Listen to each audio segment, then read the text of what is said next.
Hello बच्चों, अब हम लोग बात करने वाले ELP 10 को डिस्कस कर रहे हैं ना। ELP 10 में आपने जो सबसे पहली चीज समझने की है कि ELP 10 भी वही पावर के ऊपर कंसेप्ट के ऊपर बेस्ड है ना। पावर में जो आपने ELP 9 में बेसिक कंसेप्ट सीखे थे वही सारे के सारे कंसेप्ट अपने यहाँ पे भी रिपीट होंगे, है ना।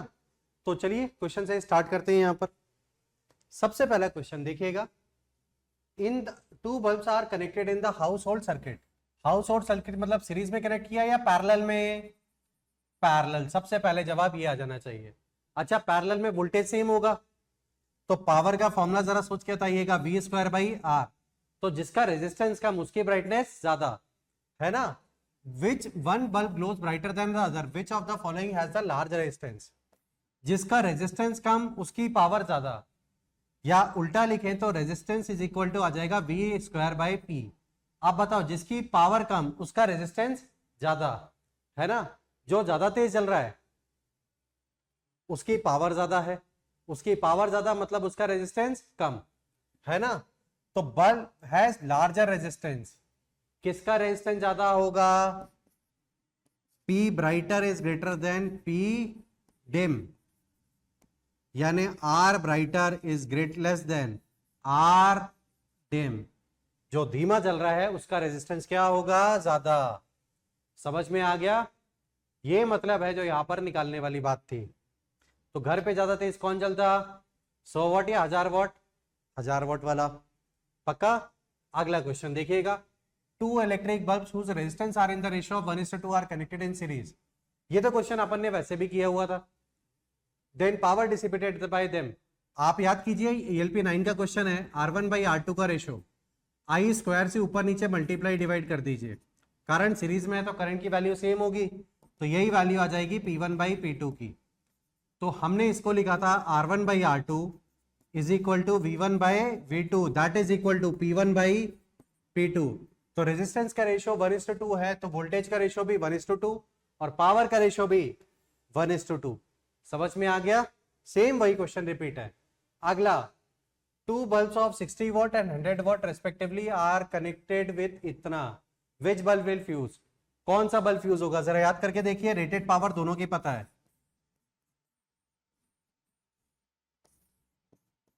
सप्लाई है 220, ये 60 वॉट का, ये 100 वॉट का, है ना। पावर का रेशियो आपको पता है 6:10, 3:5, है ना। तो रेजिस्टेंस का ratio R is inversely proportional to P rated. तो पावर का रेशियो क्योंकि 3:5 है तो रेटेड पावर का रेशियो 3:5, तो वोल्टेज का रेशियो 5:3। तो ये आपका 5x और ये वाला 3x। याद आया? अब 8x इक्वल टू 220,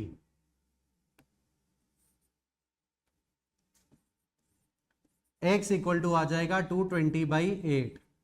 हमें चाहिए 5x, है ना। उसकी भी वैसे जरूरत नहीं है, जरा सोच के तो इसका वोल्टेज ज्यादा होगा, आधा आधा बढ़ता तो 110 होता। 5x की वैल्यू निकाल लो चाहो तो 1100 अपॉन 8, है ना। तो आपकी वैल्यू जब सॉल्व करोगे तो ये वैल्यू ग्रेटर देन आ जाएगी 110।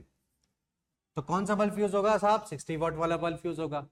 जो ज्यादा जलेगा वो ज्यादा जल्दी फ्यूज होगा, है ना। तो सीरीज में कौन फ्यूज होगा? 40 और 100 में से ज्यादा तेज कौन जलेगा? 40 वाला। और अगर फ्यूज भी होना है तो पहले कौन होगा? 40 वाला। याद आ गया?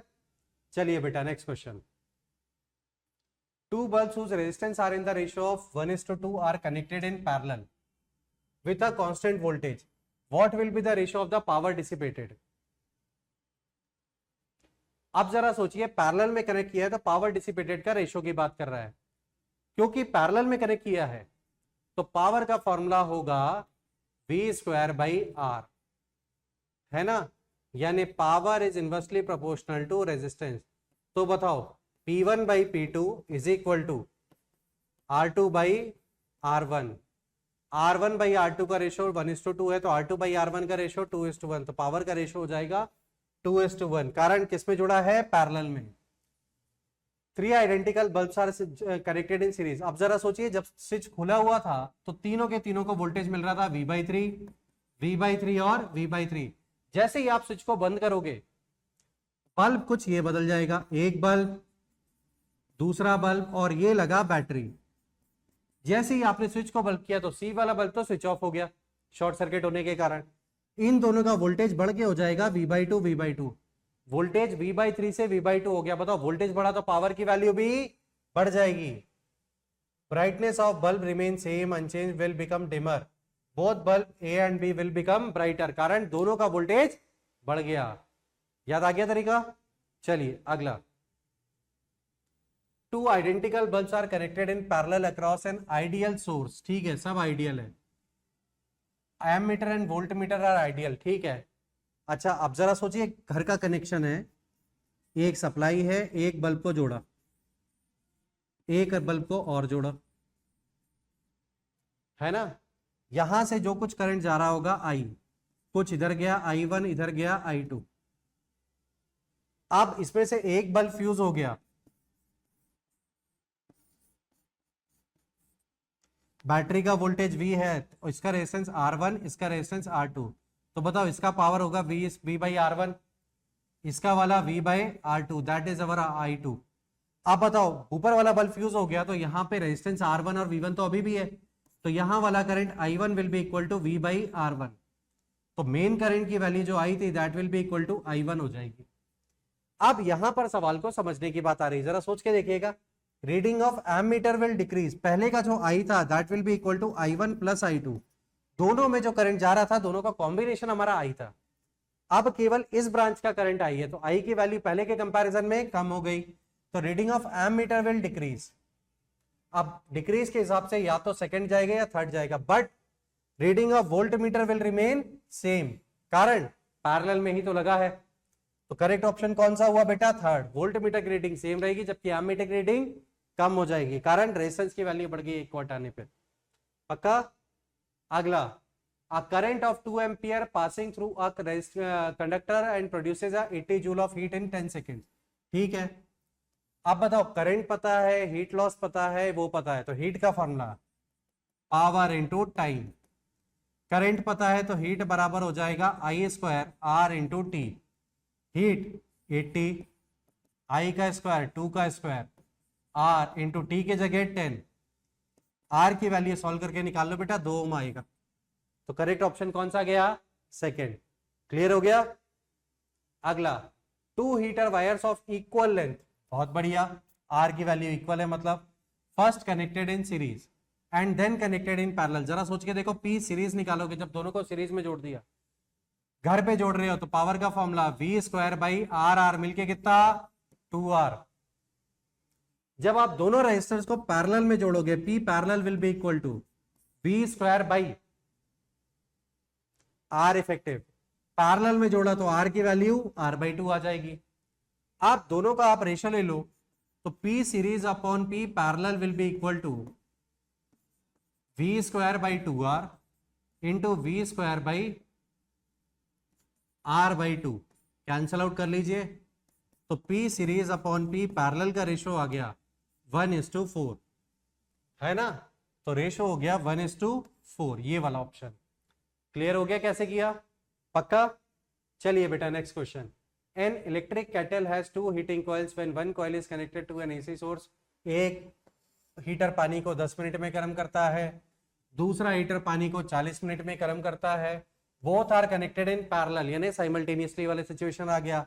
अच्छा, पैरेलल में कनेक्ट किया तो जरा याद कीजिए, T parallel will be equal to T1 T2 upon T1 plus T2।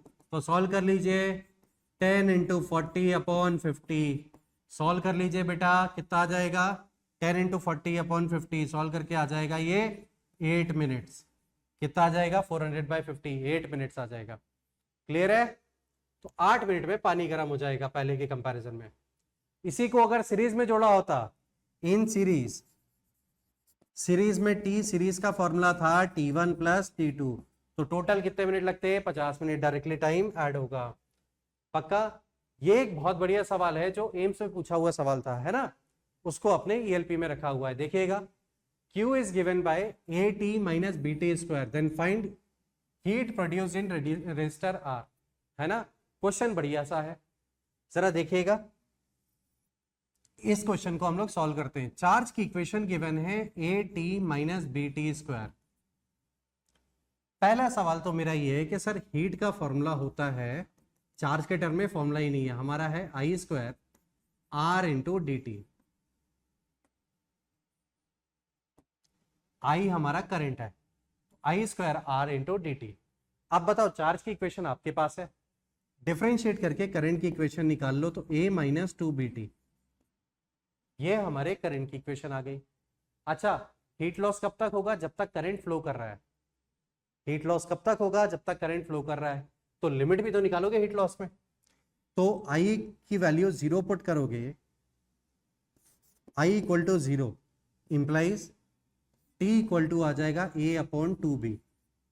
तो लिमिट जो है 0 से लेके A अपॉन 2B तक की लगेगी। बेटा ये ध्यान रखने वाली बात है ना, जिसके लिए सवाल में यहां पे डिफरेंशिएट करने की जरूरत पड़ी।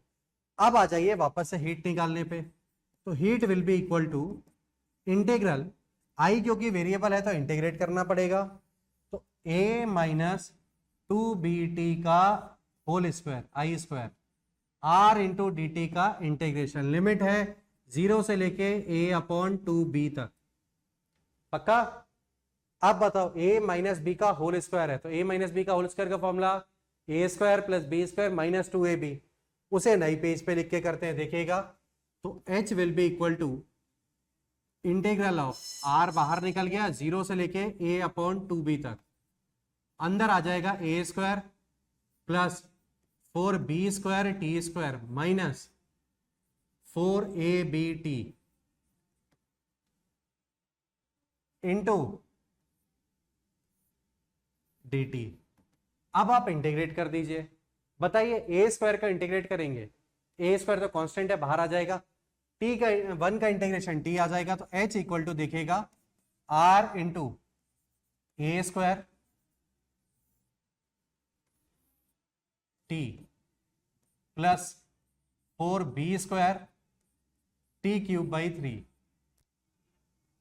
4b square T cube by 3, A minus 4 A B, T के जगह आ जाएगा कितना, टी स्क्वायर बाई 2। अब बेटा लिमिट आप पुट कर दीजिए 0 से लेके a अपॉन 2b। जब आप इस वैल्यू को पुट करोगे h will be equal to, देखिएगा r, t के जगह आ जाएगा a अपॉन 2b, तो यहां पर आ जाएगा a cube upon 2b plus 4b square a cube upon 8b cube into 3, है ना। नीचे वाली ये जो टर्म है that is 8, a upon 2b का होल क्यूब हो गया। लास्ट वाली टर्म पुट करोगे माइनस 4ab अपॉन 2 इंटू यहां पे a square upon 4b square. अब आप इस टर्म को सिंप्लीफाई कर लीजिए बेटा, यहां जाके ब्रैकेट बंद हुआ, जरा सॉल्व कीजिएगा। h equal to R bracket में a cube upon 2b minus B square से बी क्यूब कैंसल आउट हो जाएगा, 4 से ये कैंसल आउट हो गए, a cube upon 6b minus 4 से 4 कैंसल, b से b कैंसल, यहां पे बना a क्यूब अपॉन 2b। अब बताओ a cube upon 2b, a cube upon 2b cut गया, ये बीच वाला प्लस का था, आंसर आ जाएगा h equal to directly last line a cube r upon कितना बेटा 6b, ये हमारा आंसर हो जाएगा। पक्का? तो इंटीग्रेशन करना भी यहाँ पे बहुत बड़ा टास्क था, ये एम्स का पूछा हुआ सवाल था, है ना। तो a cube r upon 6b, तो कौन सा ऑप्शन करेक्ट गया? थर्ड। क्लियर हो गया बेटे? चलिए यहां पे जाके हमारा पूरे तरीके से खत्म होता है ELP नंबर 10। समझ में आ गया? चलिए थैंक यू।